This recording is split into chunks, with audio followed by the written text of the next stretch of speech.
That quorum, we're at 6 out of 11. We can call the meeting to order. Did everyone got it nailed out for them in the minutes from last time? We have a motion to approve the minutes. Sure. So James makes the motion, Mark seconds. All in favor? Aye. Anyone opposed? Okay, minutes are so approved. Any correspondence, Mike, since the last meeting? Sure. No correspondence. All right, on old business, Brendan is probably down the hall. He's down the hall, but I have a little bit of information I can pinch it for him. Just starting with the new paramedic class, he's got 19, and he's just finishing one, and they'll test in November. The EMT class that just started, what do you have first? 22 originals and 3 replacements. One is also starting in, is it Hornell? Hornell. Or St. James? Yes, through St. James, Frank Rivas is the instructor.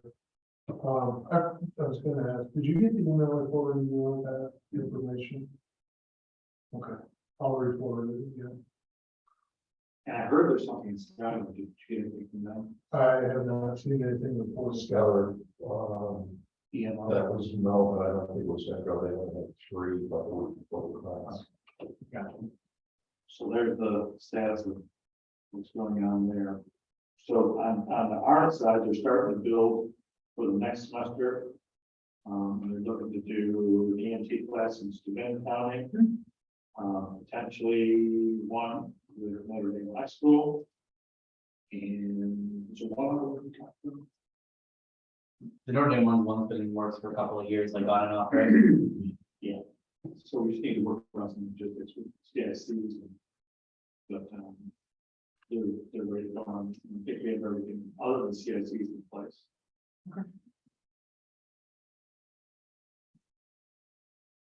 Those are potentially pretty active for the region. If we have 19 in the new class, we have another class graduating, 22 initial, 3 refreshers. Pretty strong amount of people interested. We're going back in the right direction. Yeah, I mean, mine has that, everybody learned. I'm starting with September. Oh, are they doing, how many? Right now, I'm 15. Good. Where is it? Is that just open to get in that program? Right. So we might have to put it through there. I didn't see that come through the portal either. Or is that down through Rochester? Syracuse. Syracuse. Oh, Gotcha. that's why I would assume it. You're still supposed to send it to you. If it takes place in your territory, you're supposed to copy on. Because that was to preclude folks from everywhere jumping in. So AMR Syracuse is a sponsor, but you should be copied on it. I think it still has some bugs to work out. Yeah. Because I got 3 course announcements from Chicago County. It just the oil. No, I guess you guys on the council can work that part out, separate from the meeting though. QI, anything going on with QI? Nothing wrong with it. I just have a couple that I started sending you guys one the other day, some concerns and things that just wanted to get looked into. There were some concerns about calls being inappropriately run BLS recently. One was a syncope that ended up being a higher degree heart block, and one was the altered mental status that was run BLS that was an intentional overdose. We'll keep forwarding them to you to try to get in touch with the medical directors for the agencies, which I know has been a little difficult, but we can at least give it a shot and try. So speaking of that, so were you in touch with Dylan about the one where they were doing transport decisions? So I think Dylan's gonna get together with you and talk about transport decisions. I guess one was routed to Arnott, should have routed to a trauma center. Yeah, there was one that they said they made a claim that they called a facility, and that facility said that Arnott was the trauma center and that they needed to go to Arnott. And they bypassed 2 other hospitals to get to Arnott. I was actually working for that one. Dylan was going to look into it for that reason because I took the phone call. And what the person said on the phone was that they already spoke to another facility. That facility said that we do not accept trauma. You need to route to Arnett, which is the trauma center. I said we will be gladly, more than happy to see the patient. We're not a trauma center, but we can perform stabilization and appropriate transfer if necessary. So I think Dylan will get together and we'll have a little meeting and discuss transport decisions. Yeah. So, Yeah, I took the call, but he had to take the patient, so he was a little more flustered on that one than I was. I have a question on the one that I sent you guys, I think an email about like whether or not when these full arrests and they wait for the ALS fly car to come as opposed to a hospital that's closer away than the fly car. You know, the ACLS car is 40 minutes out, but there's a hospital 9 minutes away. Like, is it, like, do these guys wait then that 40 minutes, or is there some role in? My feeling on it, it's a full arrest when they arrive. Working on scene might be more appropriate sometime than scooping and running to a brick and mortar to see if you can get Ross. But that's also going to be individual hospital provider dependent and their medical director dependent. What I do want to talk about in this meeting is trying to reach out to the medical directors of the various agencies like AMR, Skylar Ambulance, try to offer them a spot to come to the council again, just to see if we can get them engaged. Because we do have a lack of the medical directors of certain agencies, especially the ones that provide ALS and region, and their presence here, because it's a lot harder sometimes to work through some of these things if they're not present, if they can't do QI. Ultimately, the medical director's license is what's allowing the agency to run. So it's sometimes good if they get to hear the QI, they get to hear the problems that are going on. you're still, Aaron, and we're still Aaron Barton. The other one, we bump up against is Tim Page. It's kind of. Well, for now, with the whole direction with Schuyler County, we don't know how that's gonna end up turning out, but I think emailing them, just offering them, hey, the council's here, we're more than willing to have you present to the council, join the council, see if there's any interest, because one of our big agencies, Airways, we have medical direction from them on board. We just don't have it for some of the other big agencies, and I think that inhibits some of the stuff that we do, not having their presence. And I think there would be a strong presence, they'd be able to help work through a lot of these things, and they're willing to come down and speak. It'll get some consistency. Yeah. It becomes a lot less he said, she said, and it becomes more of just, hey, these are the medical things, these are our medical concerns. How can we improve care through the whole region? So I think at the very least, we send out a message to them, inviting them to come, inviting them to join us, and telling them the time and date of the next meeting. And maybe they bite, maybe they don't, but at least we did our effort, we gave it our effort and tried. I believe they're on the district. So they're getting. I'm not sure. This is the last Zoom meeting, right? So it's not. Yeah. That's Another thing. Lowers the barrier. Yeah. So there's nothing that precludes us, I don't believe, we can offer a Zoom but not to members, correct, guy? I mean, we could have it available as a public. Well, so the meeting should be public anyway. So, You can't participate. Right. Watch it. right. So if Dr. Barney or Dr. Page want to be on, they could certainly be on, and they're not voting members anyway, so they're technically. So could they can like, if there was you can participate in discussion and more about what you think what we're doing. I don't see a problem with Zoom participation. The problem is with Zoom voting and Then you're not members. statutory obligation. Yeah. If we want. Well, getting them to show up will be the first step for trying to get them to be active members, because we want our medical directors as active members, just because the things we've been talking about recently, RSI, about other things like that. If the medical directors in the region aren't going to sign off on their agency allowing that, then us as a region, it doesn't really give us a huge reason to spend all the time, resources in order to create a robust RSI program to get the medical directors on and sign off. if the medical directors are interested and it'll serve our region, then we can push policy and other things forward a lot more easily. That was my thought in the process. It was just become more of an obstacle not having people present because they can't give their perspective. We don't know what they're going to be willing to commit in their agency. And it inhibits us from doing certain things, especially QI related things, projects like the RSI program, because there's a lot of resources that have to go into those things. And if the agencies are going to say, hey, it's great that the region has a policy, but we're just going to say no, then there's not really a lot of reason to go through with the policy. But I think that's enough on that matter, so we can move on to, are there any of our policies, I was looking into this the last time, are there any of them that absolutely have to be updated that we can all take a look at, Mike? Well, Some of them I looked at, like the ones I had, didn't have a big problem, it was just unfortunately grammatical, but that was not the worst case scenario. It was like STREMAC instead of STREMAC, it was run-on sentence. so the only thing you may want to look at is credentialing of aides to medical records and online medical control. Okay. I mean, I think those are the two. And we do have a current policy, ALS initial credentialing. The state's going to weigh in on that Okay. quickly because they were that house.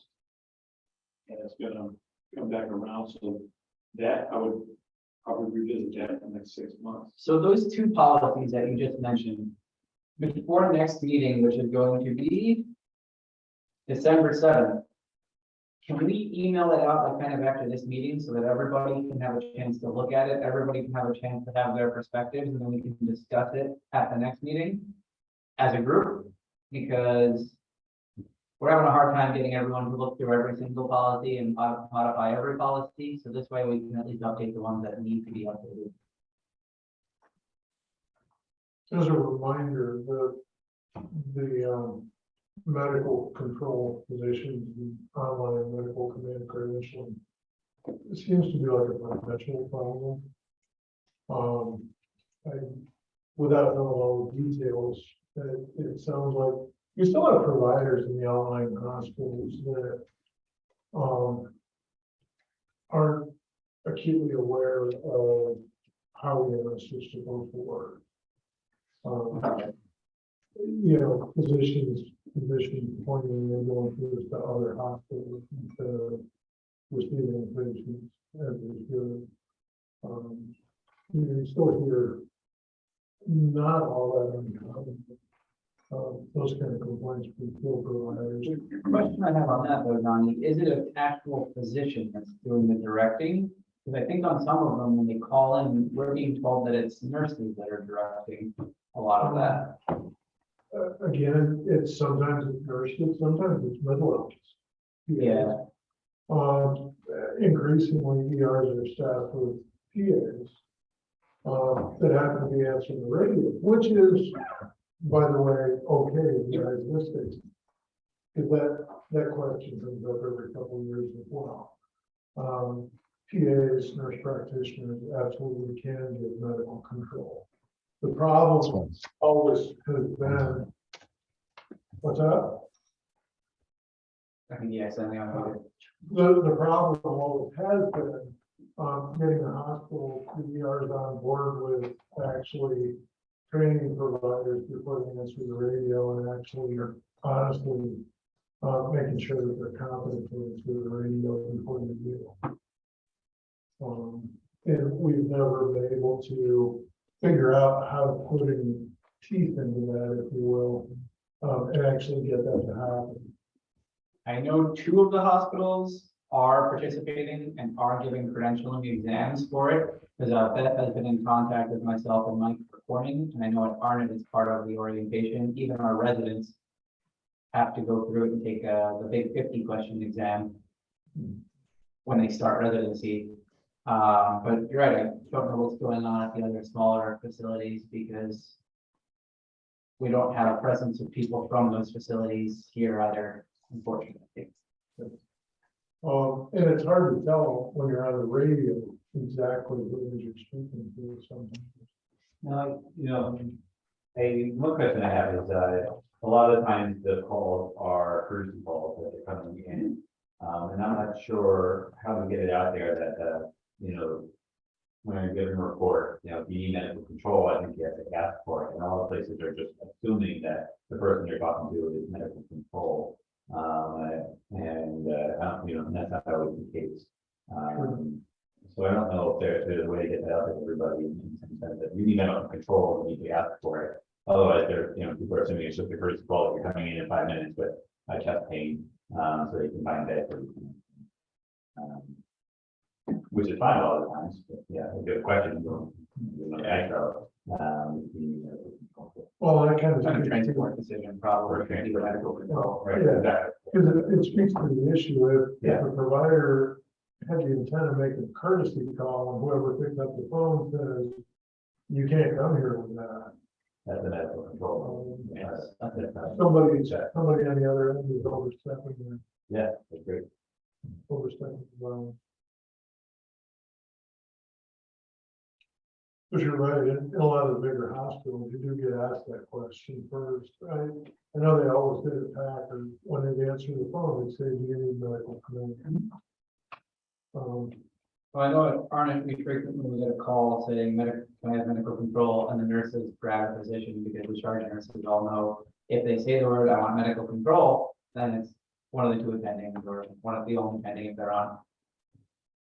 Well, so there's, I mean, could you just like identify the hospital you're in trouble with and like make a contact with it's the ER director and say. Probably more reasonable plan going forward is if, on the council meeting, Donnie, when you guys have that, if actual providers can identify which hospital they're having, and if they can actually give dates and times, we can identify the source of the issue.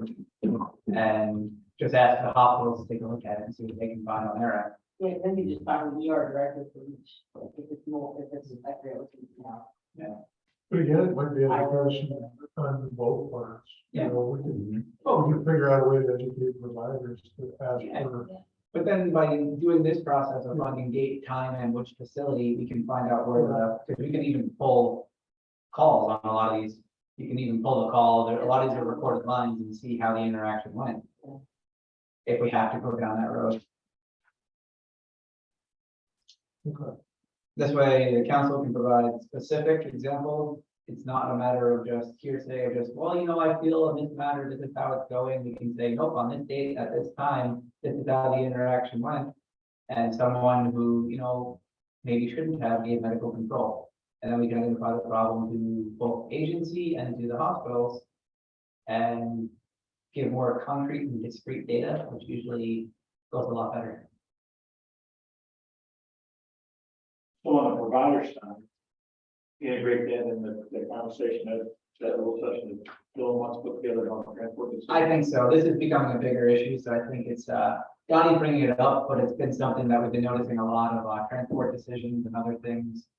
When the provider is calling us, whether they're asking for a notification through medical control, it might be something that we have to just, I hate policies because you're bound to the policy, but it might be something that we have to go through with drafting some sort of policy regarding. Is there something as simple as like, I mean, you're making a radio interaction, hey, you and me, you're saying, whatever, Ira, this is, whatever you're in radio, and then you're identifying yourself, like, I mean, sometimes should not be that the person in the ER is identifying who they are, like, or at least a level of community. You can, the person who's calling for something, anytime I've seen an article. you I've seen are that. trying to communicate to someone, it's always best to know who you're talking to, so it could be on the provider to say, who do you need to talk to? Yeah. Exactly. Or the person calling in saying, hey, this is such and such, I want to speak to a nurse, or I want to speak to a physician. Even when I call from the office, I need a triage, or no, I need to talk to you. Yeah. So, I mean, should be that straightforward. And I hate to say it, but sometimes they go with the path of the least resistance is going to be, so they're intentionally carrying the conversation in one direction versus another. We all do it at times. But making sure you're speaking to the appropriate person is gonna get you the appropriate answer. So yeah, I guess we can go defer it back to Shrem and just see if the people there, if they can give concrete examples, because then we can bring it up and discuss it. I think ultimately what we're seeing is a systemic problem that we're trying to find a better solution for, and we have to identify the root cause analysis of the interactions to see what we can do to fix it. But let's move on to that. EPCR compliance, what do we got? At this point, everybody's pretty much, they're on board. There's one outlier towards the Game Mills, two, who's the other? Over that. The rest, we do provide some, there's some that need some coaching, Sure. but other than those two, it's, we've not worked in the state and we look at it periodically and it's going up and running. It's actually not that bad. That many agencies and only 2 of them. And they're low, extremely low volume. Yeah, that probably leads to a lot of the problem with them. If they're low volume, if they're low volume, they're probably low in resources, low in providers and. Gun control certifications. I think you covered that, Yep, if you're satisfied. I'm satisfied. If we're seeing problem, when we start doing the root cause analysis of certain facilities, providing what we feel is to be substandard medical control, then we can reach out to those facilities and suggest that they start credentialing all their providers on the exam, and it'll help us identify an actual issue rather than again just hearsay at this point. EMS ED delay times. Well, from what I've heard from a lot of the people, the problem doesn't appear to be as much inside of the region as when one of our crews have to leave the region. If one of our crews has to leave the region, they're often spending upwards of an hour in the emergency department trying to unload a patient. They're often having to do vitals and other small interventions while in the department elsewhere. And it decreases our 911 and transportability because we're relying on another region, another facility to be able to unload a patient. Can you guys who work on the pre-hospital side identify any problem with a facility in the region that has a longer than expected time to unload a patient? I think that in general, offloading times have increased. Still, at the community hospitals, it's not nearly as bad as it is in the cities. We don't have a specific, there might be a one-off time for, but as a whole, it's not a problem. You know, Within there are times when I wait at a community hospital 15 minutes or so to get offloaded. But again, that's well within reasonable. When you start talking an hour, 2 hours, I've had crews wait up to 3 hours trying to get offloaded and go there. Yeah, someone reported that in Cleveland had to spend over 2 hours in order to unload their stretcher, and then they had to track that from Cleveland. And the other interesting thing that goes with that is a higher incidence of putting ambulance patients in the waiting rooms. That's happening with greater frequency, not so much in the community hospitals, but when you get to the city, your chest pain patient, when the cleaning kid, he goes to the waiting room. You know, the triage nurse? The triage nurse looks at it, they take another EKG, and I think it was the waiting room. So, Might not be an appropriate utilization of resources, it's just things for you guys to have to see, unfortunately. well, I gotta tell you, it's counterintuitive for somebody who's always taking a patient to go mad, but at the same time, it's gotta go somewhere. Yep. from what I see in reported for our locals, when they're going to the waiting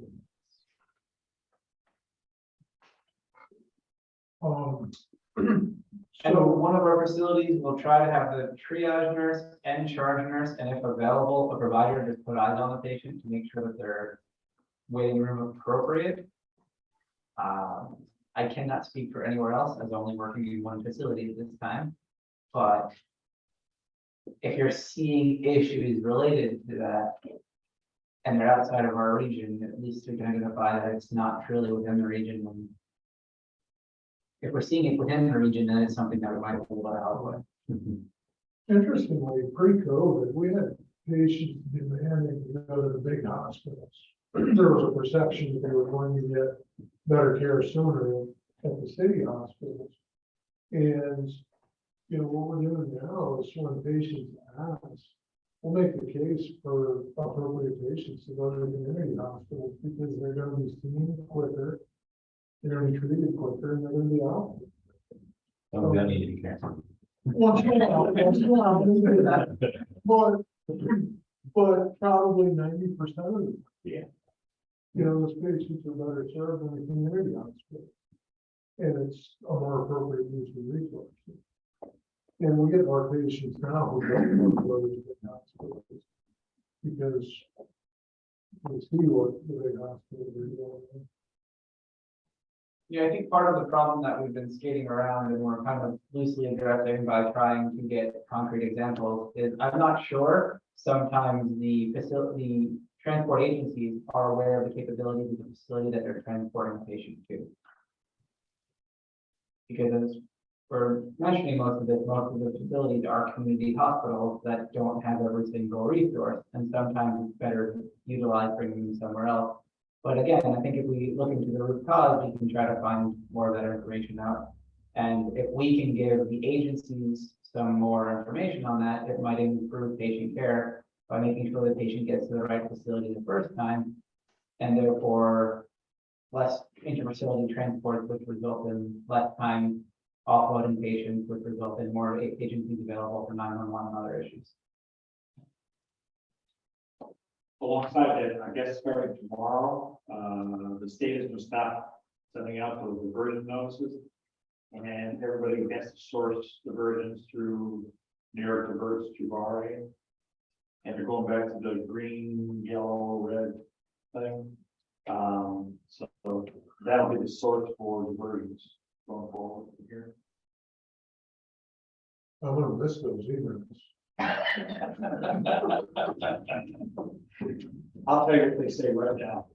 Every day, Updates on diversion. every day I open my email account, thank God. Every day I look at them, I think God, that Westchester still has availability.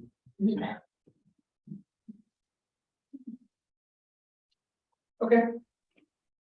And the last old business is kind of research. I don't know if we've got a lot of research ideas or things that we can proceed with. Unless someone has an idea, I've got nothing right now.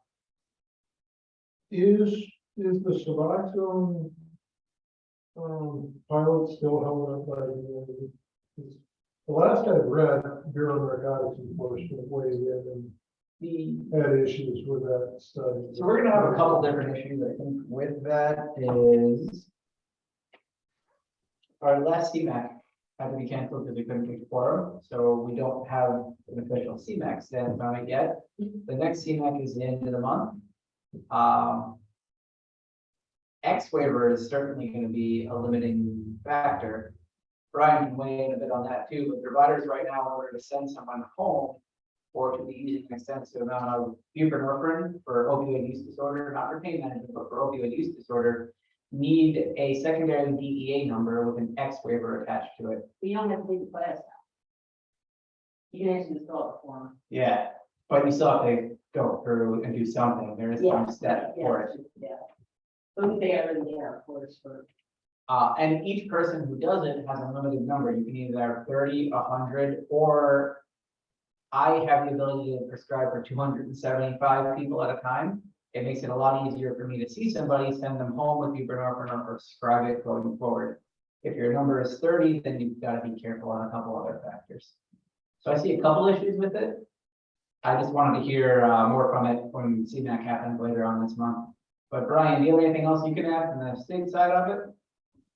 No, I think that's probably the best thing is to see where CMAC goes with it and see where they weigh in and where how it goes with them.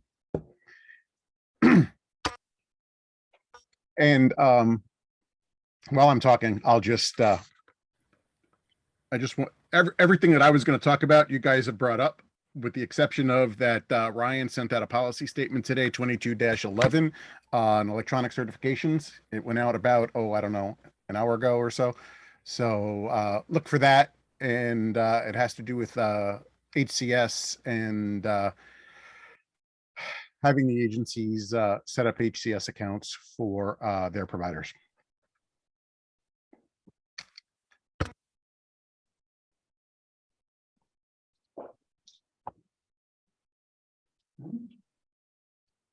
Well, Brian, this is actually your time. Is there anything else DOH wise you want to talk about? Unless that's it.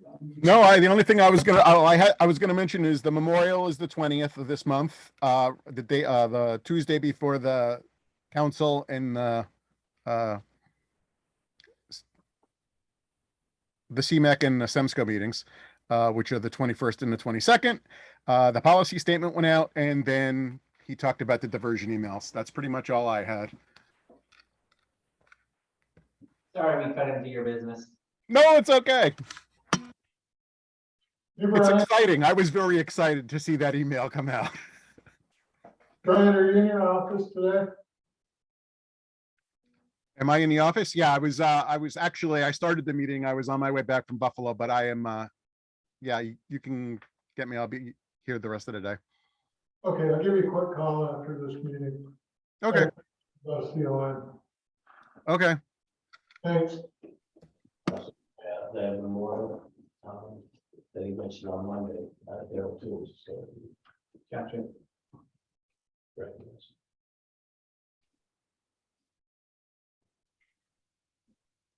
Do you know time of that, Jim? I think it's 11 o'clock. It's on 9:20 and 11 a.m. Correct. Since I'm off work, I actually planning on making this one.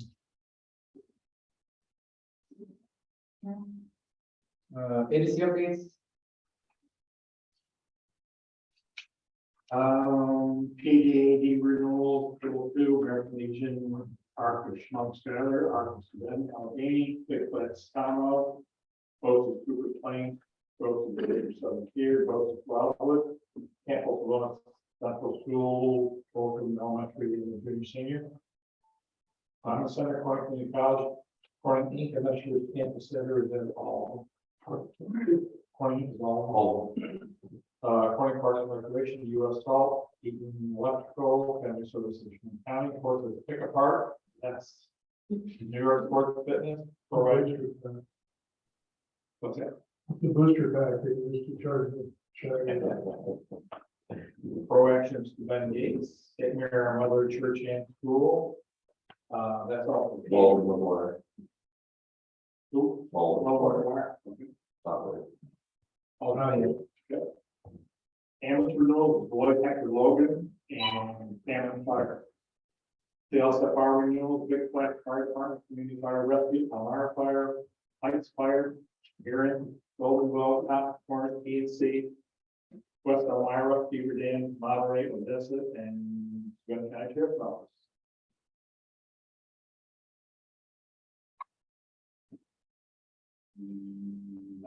There's a, well, around the agency, there's a new agency coming to Schuyler County, so I'm sure everybody's aware of it by now. So when, how, but it's a county, That's a county one. county base. Yep. Right, sir. They hope to get up and running, I guess, in the next 30 days. Do you hear anything different, Brian? Last I heard was October 1st. Yeah. So yeah, it would be less than 30 days. But last time I spoke to them was at the races at Watkins Glen, the Saturday we had the drill. So, and they seemed to say that they thought that they were on pace to be ready to go. So we shall see. We reaffirmed that the other day. Hesitantly. Yeah, I haven't heard anything recently either. I haven't had any correspondence since the, They were granted a meeting down. And they're trying to get up and running in the next 30 days. So. They're pretty. Close ones. who's gonna be the medical director? That's X. Oh, good, someone, he's here, so that's good. I'm not seeing the paper on it, but that's who we're chasing. Yeah, I provided a lot of information on medical director policies, responsibilities and all that to them for them. So I had heard, last I heard, they had some paperwork that they wanted, Dr. Wilsonski and myself to sign, and I never saw the paperwork, so. He emailed me on a day where I was out of town, so it needed to be done immediately. I replied back that he had known about this for a while, and it was gonna take a couple of days. Yeah, that's when we. Yeah. Here. Yes. I'm taking a course that they're offering, the New York State EMS provider course on the 15th and 16th. You know what else they want? New York State EMS. NAEMS providers, and that's of course, my brother's gonna be going to the remote for EMS providers. Awesome. Cool. Yeah. It's remote, you know, it's state. Oh, it's good. How's he doing? He's It's got any t-shirts. yeah, he's like, he's working for Ambulance doing Intellis. So, probably be his line. Yeah. Yeah, no, they're doing these Intellis that you just put in during, if you got cardiac shot, and you're trying to do an intervention, you know, lose cardiac output, and these little catheters going across the aortic valve, and you get 3.5 meters of cardiac output. So. Does anyone else, have any kind of new business, anything else they wanna bring up for this meeting? I guess. Nope. What do you got, Mike? Is that sheriff trying to adjourn us? It's almost his Okay. time. Well, I'll make a motion to adjourn. Oh, yeah, we do have to talk a little bit about, my term is coming up. Because of scheduling, because of other things. Well, basically working too many jobs at this point. I probably will not be able to attend 8 CMAC meetings on a consistent basis. Normally, I wouldn't care if it was stayed on Zoom, because Zoom made it nice and easy to sit in my home office and listen to the meeting. But this time coming up, I will be working the entire day, so I won't be able to join CMAC. I'm not sure if anyone is interested in being able to go to the meetings and sit on this side of the table. I assure you, it's not intimidating, it's not scary. I just don't have the time or the presence to be able to go to the state CMAC meetings, and I was trying to see if there'd be somebody willing to go to those meetings, be far more active than I can be in that role. If not, I can try to figure something out, but I did want to try to make it available for somebody who would be able to fill the role at a higher level than I can. Where are they home? Yep. Troy, actually. Go back and Troy. 4 times a year. And it's a 2-day commitment. There's a bunch of other meetings and things that go with it. I feel like I'm in fact, I thought I knew during the day, it's maybe too much for that. Yeah, typically medical standards meets the first morning. And, business usually gets conducted medical standards and then brought forward to CMAC in the afternoon session. And then, the CMAC then sends its business for approval to STEMSCO on the second day. But a lot of the docs come in for the one day. You are able to claim actual expenses for the trip. Mileage, hotel rooms come at the state rate. You choose to stay the night. So typically medical standards meet at 8:30 in the morning, so unless you're an early bird, you really probably want to go up the night before. It's about a 4-hour trip.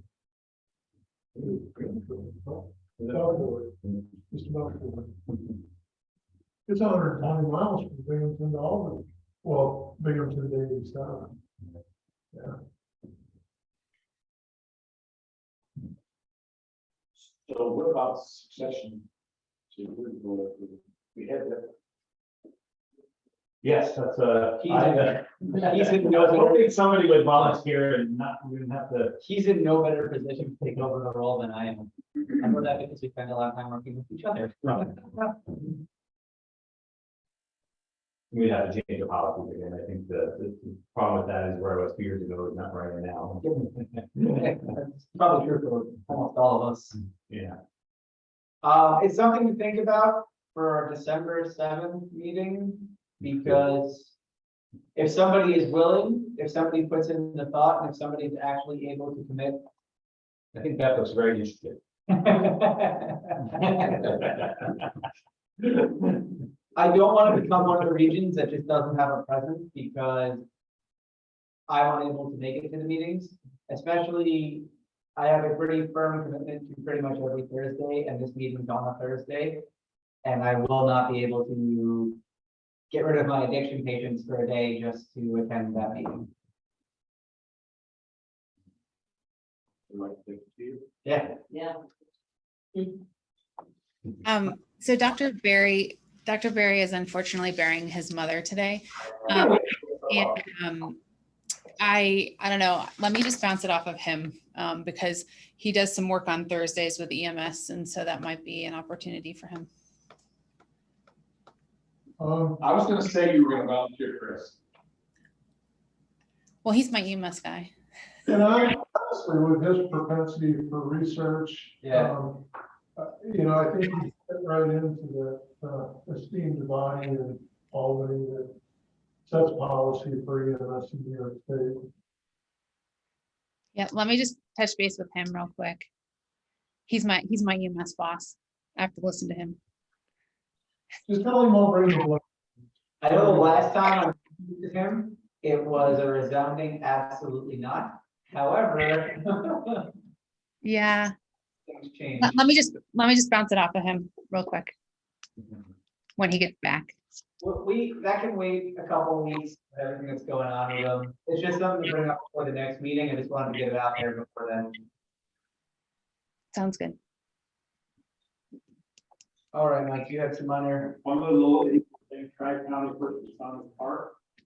And adding, they're awarding the agency of the year this year to Andrew.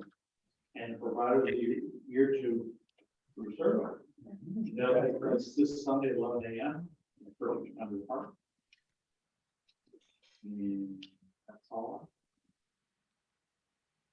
Congrats to Bruce. I know it's not something he wants to publicly address, but well done.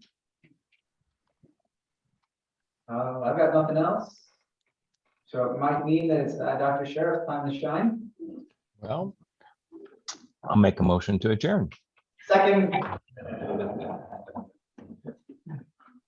Think we're all in favor? December 7th, 1 p.m. I'll see everyone then. Thank you very much. Very good. Bye. Thank you, everybody. It absolutely has no effect on this region at all, but NOMA has just rolled out